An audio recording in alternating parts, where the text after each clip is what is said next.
Seja bem-vindo ao Café Filosófico. Hoje a gente recebe a professora Márcia Gurgel, diretora do Centro de Educação. Professora Márcia, muito obrigado pela tua presença. É um prazer tê-la aqui e poder debater sobre alguns problemas e desafios que a gente se enfrenta hoje no campo da educação no Brasil, né? Obrigada, Oscar. Sou eu que agradeço a oportunidade de estarmos aqui, né, nessa conversa, nessa reflexão sobre questões que têm nos afetado duramente nesses últimos tempos, né? Márcia, olha só, eu desde que teve essa interrupção democrática do presidente eleito, a primeira atitude do governo foi implementar uma reforma do ensino médio. Essa reforma me parece que não foi exatamente debatida, ela apareceu e foi o primeiro gesto. Eu achei muito sintomático que um governo tomasse essa decisão logo com poucos meses de... Como é que você viu isso? Com certeza.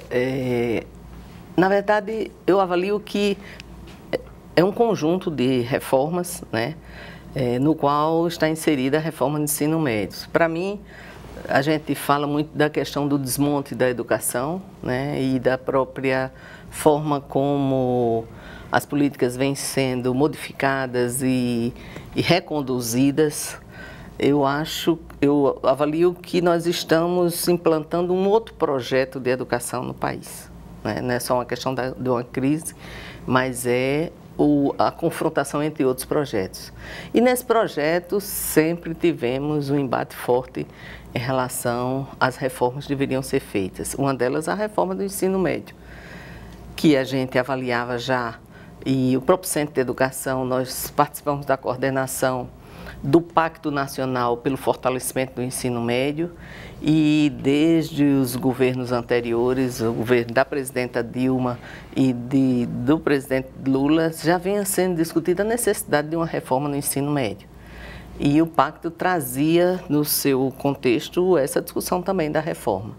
Mas a reforma da maneira como ela foi feita, né, ela não contemplou um debate amplo, um debate realmente democrático com os educadores, com os alunos. Tanto é que nós vimos a reação imensa dos alunos no país inteiro, né? Foram quase 1.000 escolas, 900 e poucas escolas foram tomadas, ocupadas pelo movimento estudantil em reação à reforma do ensino médio que estava sendo proposta.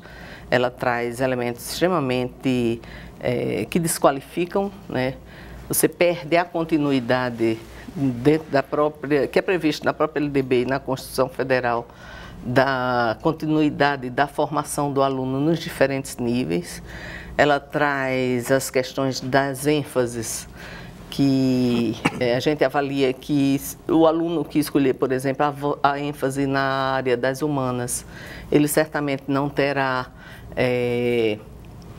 nenhuma oportunidade, nenhuma experiência com áreas que são fundamentais na própria continuidade do ensino superior, como a física, a química, a biologia. E ao contrário também, né? E ao contrário também. Gente que vai para uma área de exatas. Retira a sociologia, retira o campo das artes, retiram conhecimentos que são fundamentais para a formação integral desse aluno.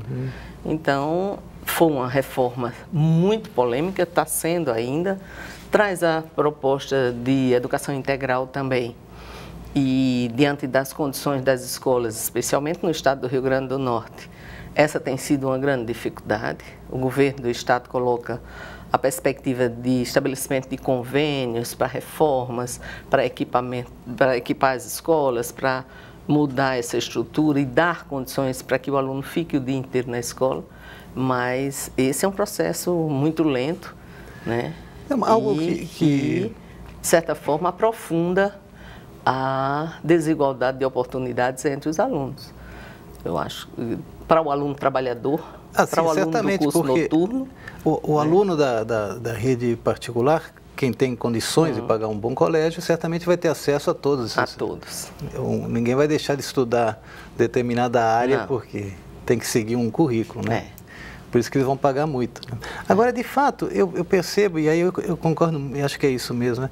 A gente está diante de um projeto que tem que ser pensado politicamente, ou seja, que é uma opção um projeto pautado numa ideologia política de como e o que esperar dos jovens. Me parece que é um pouco isso, né? E claro, destoa muito porque a gente vinha acompanhando uma mudança, uma transformação na educação, no ensino médio, também no ensino superior, e que agora se vê interrompida e, eu diria, até em risco realmente. Com certeza. Né? Então, essa coisa de pensar que filosofia, sociologia, o estudo da arte, tudo isso acaba sendo minimizado como componentes supérfluo, como conteúdos que alguém pode abordar se pouco quiser. Relevantes, né?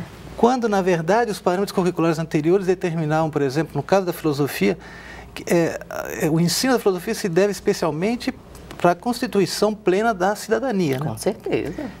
E, de repente, a gente vê que isso acaba sendo... E aí a gente percebe que realmente é uma política por trás disso. Né? Com certeza.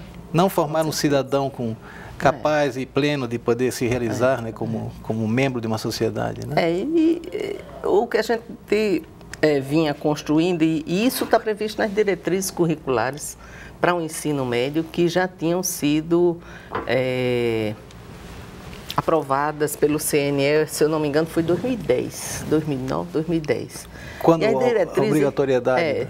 As diretrizes, elas acompanham a Lei de Diretrizes de Base 93/94/96, que pressupõe essa formação integral do aluno.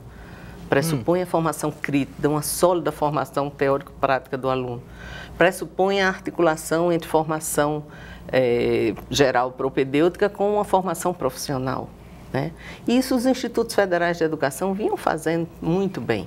Né? Com excelência. A articulação com excelência, são escolas que aprovam fortemente em todos os parâmetros, são escolas que têm excelentes resultados nas avaliações, mesmo as avaliações massificadas que a gente critica, as avaliações em larga escala, os institutos sempre tiveram como o Enem, resultados externos, como o Enem, as avaliações ENAD, avaliação de curso, todas elas, né, traduziam a qualidade dessas escolas. Sim. E era um projeto realmente para o ensino médio, que articula a educação profissional, a educação geral, que forma criticamente esse aluno, que inclui todos os campos de saberes, todos os campos de conhecimento, como a filosofia, a sociologia, as artes, que são considerados na importância que eles têm dentro do currículo escolar e na formação, não só científica, técnica, mas na formação humanitária desse aluno, né? Isso, assim, tem uma concepção ética, estética, de valores sobre política o mundo, e social também, né? Isso é de se lamentar mesmo, né?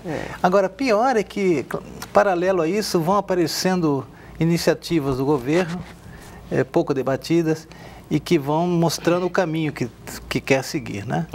Então, por exemplo, esse relatório do Banco Mundial, que saiu, não sei se foi em fevereiro, não, final do ano, me parece. Foi. Onde o Banco Mundial faz um diagnóstico da educação no Brasil. E é muito estranho, porque o que se fala o tempo todo são em gastos, em custos, e dá uma imagem que, no caso da universidade, por exemplo, o aluno sai caro. Como é que é isso? O aluno sai caro para a universidade, quando numa particular ele é bem mais barato. Então, se constrói uma imagem que a universidade pública ela é um fardo, um gasto excessivo, e que isso tem que mudar. Eu acho que o próprio projeto de educação que está sendo colocado em pauta, a gente viu aí desde logo que esse governo assumiu, né, e com a própria proposta, aquele documento Uma Ponte para o Futuro, lembra? E todos os parâmetros que eram colocados, não só para a educação, mas todas as políticas sociais, né, de enxugamento, né, diminuição dos gastos, de diminuição do estado do bem-estar social, né, e do atendimento às necessidades da população de forma geral. E isso tudo diminuindo também as políticas sociais, entre elas a educação. E nós estamos vivendo, por exemplo, aqui na universidade mesmo, nós estamos vivendo com o orçamento, eu sou diretora do centro, a gente acompanha anualmente esse debate, mas estamos vivendo com o orçamento de 2014, né? O orçamento está congelado desde 2014. Tivemos esse ano, inclusive, uma diminuição. A professora Ângela, inclusive, já colocou essa dificuldade nos orçamento para a capital. O ano passado, a universidade tinha previsto 59 milhões e a universidade agora só vai poder usar 9 milhões da forma como ela pode ter seu planejamento construído para o uso desse recurso, né? E os 50 milhões ficarão no MEC para serem gastos a partir das demandas e dos projetos que forem encaminhados e da análise da necessidade desse projeto. Isso a própria Andifes avaliou também como uma quebra na autonomia da universidade, né? E tudo isso é considerado, como você fala, como gastos, quando na verdade são investimentos nas políticas públicas, são as garantias de acesso, de universalização, de atendimento. Não basta, por exemplo, em todo o sistema de cotas que foi estabelecido na política de cotas para acesso, para a democratização da educação, há uma parcela histórica, historicamente excluída, né, do direito à educação. E esse relatório coloca também que esses alunos são alunos menos preparados para enfrentar a vida acadêmica, mas, na verdade, a avaliação que é feita desses alunos na universidade as avaliações provam que isso não é verdadeiro, né? Eles têm um desempenho, sim, que acompanha a dinâmica da escola. Muitos deles, inclusive, se destacam em alguns cursos, né?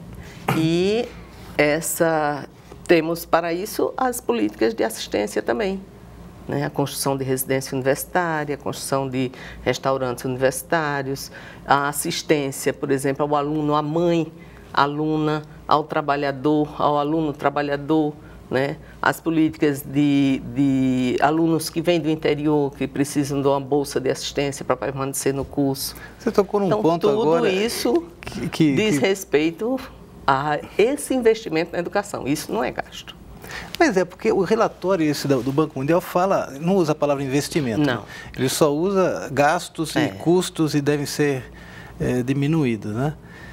E aí faz umas comparações de quanto custa um aluno aqui, um aluno na iniciativa privada, os docentes que ganham muito aqui, o que também já não é verdadeiro, se comparado a alguns países mais uma economia parecida com a nossa. Então, parece que é uma campanha realmente de desconstrução, de sucateamento também, né? A emenda à Constituição a emenda constitucional 95, né? Que limita os gastos. Que é a emenda dos gastos, alguns chamam da emenda da morte. Da morte. Agora, Márcia, me explica, por que se fala em gastos, e ainda que a gente aceite que são gastos, não é o direito da Constituição, o direito à educação? É um direito. Assim, então, o Estado não tem que estar aí? Por que eles querem transferir isso para a iniciativa privada, por exemplo? Nós, até em 2010, nós já tínhamos feito várias conferências, mas em 2010 houve a Conferência Nacional da Educação e que essa foi uma grande discussão, né?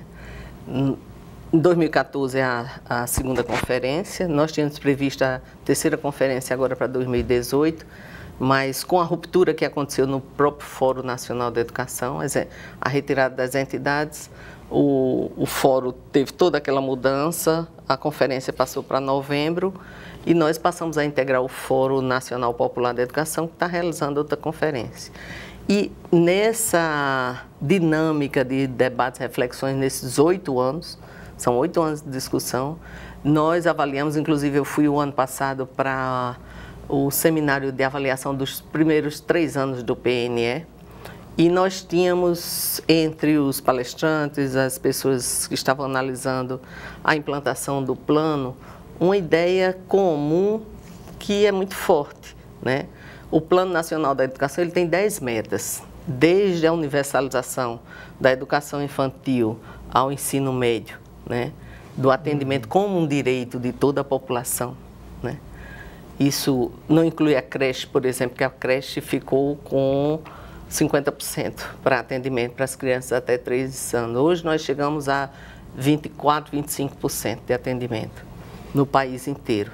Mas a grande meta para realização das outras 19 era a meta 20, que diz respeito ao financiamento da educação. Então, a grande luta nossa era por duas coisas. Primeiro, para assegurar os 10% do PIB, né? Assegurar outros investimentos para a educação que dessem conta de construção de escolas, de construção de bibliotecas, de criação de todo um sistema que estava extremamente, que continua extremamente defasado, né? E os recursos do pré-sal, que perdemos também, e os royalties do petróleo. Então, essas três fontes de investimento a gente avaliava, inclusive a campanha nacional pelo direito à educação avaliava que nem esses três dariam conta de tudo, mas eram investimentos importantíssimos para assegurar a realização de todas essas metas, né? Nós tivemos a perda do pré-sal, né? Tivemos na LOA desse ano, que é a Lei de Orçamento Anual, nós já tivemos a retirada da priorização do plano da educação, né? Com a PEC 95, temos lá um limite de gastos e de investimentos que fica na dependência das receitas primárias dos estados e dos municípios e da própria União e da forma como isso pode ir sendo definido. E temos hoje um grande problema, que é justamente como dar conta de uma política educacional que está extremamente defasada, que não assegura o direito à educação a toda a população. Esse é um aspecto que vem sendo definido pelos educadores. Eu tenho 38 anos de magistério, 12 anos no magistério estadual e municipal e 26 anos aqui na UFRN. E acompanhando nesses 32 anos, a gente sempre se deparou com o problema que se coloca muitas vezes como o problema da falta de formação do professor, da falta de envolvimento dos alunos ou da falta de acompanhamento dos pais à escola, né, como razões do fracasso da educação, mas eu nunca vi nesses 32 anos investimentos realmente sérios, comprometidos, a não ser no período dos 12 anos, né, dos últimos governos, que nós tivemos uma priorização e uma definição dessas metas. Inclusive com o Plano Nacional, que definiu todas essas formas de assegurar esses investimentos, mas que hoje nós perdemos completamente nessa forma de desmonte que vem sendo feita com a educação nacional. É um desmonte econômico, financeiro, orçamentário, né, por um lado, mas por outro, que eu vejo que assim, ideológico. Exato, tem uma acusação, tem uma pretensão, digamos, uma intenção ideológica de desvalorizar o que significa realmente a universidade pública no Brasil, já seja estadual ou federal.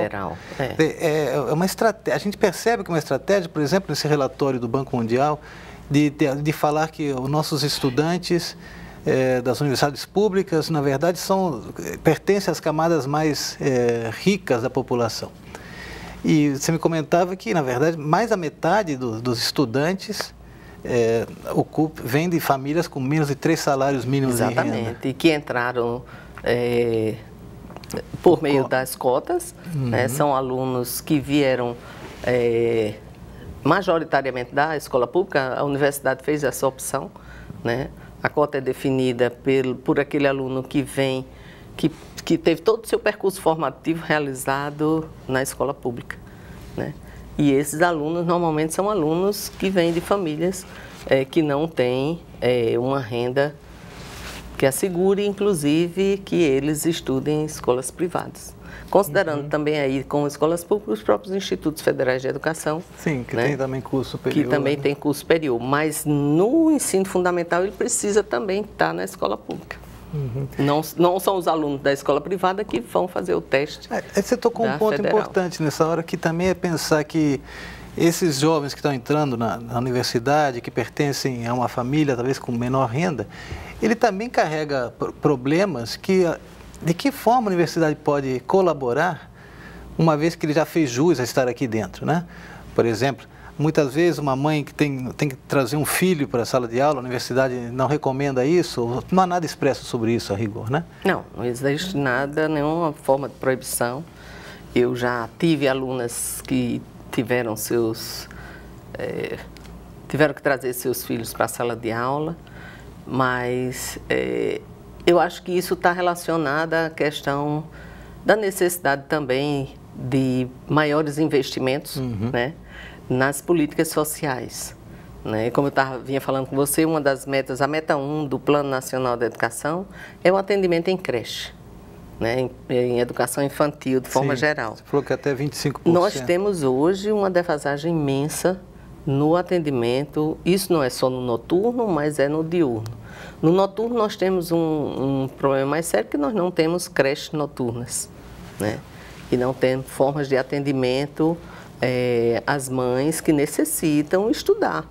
As mulheres precisam de estudar, elas precisam de condições para estudar e muitas vezes elas não têm o amparo da família, de um companheiro que também estuda ou que trabalha, ou de uma estrutura do Estado que lhe assegure esse direito, né? Temos aí a necessidade de ampliação do número de instituições que atendam as crianças e que assegurem para as mães, as jovens, né, o direito a estar num curso superior e a realizar os seus estudos com sucesso. Né?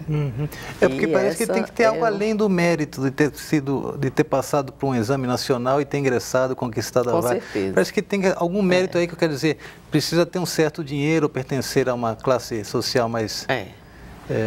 Daí que eu acho que essas questões não estão relacionadas só à questão do mérito, né? Não adianta dizer só que você, se esforce que você vai vencer na vida. Você chega lá, né? Nós temos situações e formas e oportunidades que são concedidas às diferentes juventudes, tanto é que muitos autores chamam de juventudes porque elas têm características diferentes, identidades próprias, e temos muitos jovens e esse é um problema que você coloca, a questão da mãe que estuda ou que trabalha, que tem necessidade de uma assistência nesse campo. Mas temos diversos outros problemas, né? Entre nossos alunos, temos alunos que não têm nenhum suporte também familiar, de estrutura de moradia, de condições de transporte. Temos alunos que, com diversas situações, né, que impactam a sua própria participação nas universidades. Alunos, e aí nós temos milhares de outras coisas, né, de diferença entre os alunos, que são diferenças nas oportunidades de classe social também, né? Alunos com maior número de leitura, alunos sem leitura, aluno com computador, aluno sem computador, aluno que vai ao teatro, aluno que não vai ao teatro, aluno que vai ao cinema, aluno que não vai ao cinema. Domínio de línguas estrangeiras. Domínio de línguas estrangeiras. Tudo isso forma um conjunto de elementos que fazem essa diferença muito forte. E que não é uma questão do mérito do aluno, é uma questão das suas condições de vida sociais, né? Das desigualdades que esses alunos historicamente sofreram, que não tiveram acesso aos bens culturais. Isso é resultado da própria estrutura da sociedade em que nós vivemos. Então caberia a sociedade extremamente injusta, extremamente discriminatória nesses acessos também. Né? O que eu te dizia quando interrompi, desculpa, é que caberia talvez à sociedade, ao Estado, criar condições para que essas pessoas que ingressaram por um meio legal, ou seja, com mérito nesse sentido, mas que trazem uma bagagem e uma série de dificuldades, né? Como você enumerou agora. Mas, claro, sem investimento, a impressão que se tem é que essa pessoa, o discurso será, essa pessoa não devia estar na universidade. Exatamente. Então você expulsa ela de sala de aula, deixando bem claro que ela não pode estar ali. E o que acontece também, rebatendo essa noção do mérito, é que nós temos muitos jovens também que têm mérito e que não conseguiram ingressar. Também. Né? Pela própria limitação da oferta que é estabelecida no número de vagas nas universidades. Nós temos uma juventude imensa, um número imenso de jovens que não têm concluído o ensino médio, né? Esses alunos são forçados muitas vezes por questões de trabalho, questão familiar ou por outras questões de outras ordens a sair da escola, né? Nós temos, por exemplo, na própria educação, nós tivemos um avanço imenso no acesso no ensino fundamental. Hoje nós temos 97% das crianças ingressando no primeiro ano, aos 5 anos de idade, né? E aí, ao longo da escolaridade, esse número vai diminuindo. Quando chega no final do 9º ano, você tem 75%, 74% dos adolescentes. 25% ficam... Você chega a um pouco mais de 50% dos alunos que terminam o ensino médio, né? Veja a própria desigualdade e a exclusão que acontece no próprio sistema de ensino. Né? Isso é muito grave, Oscar. É muito grave. Desses 50%, você tem 10, 15, 13% que acessam o ensino superior.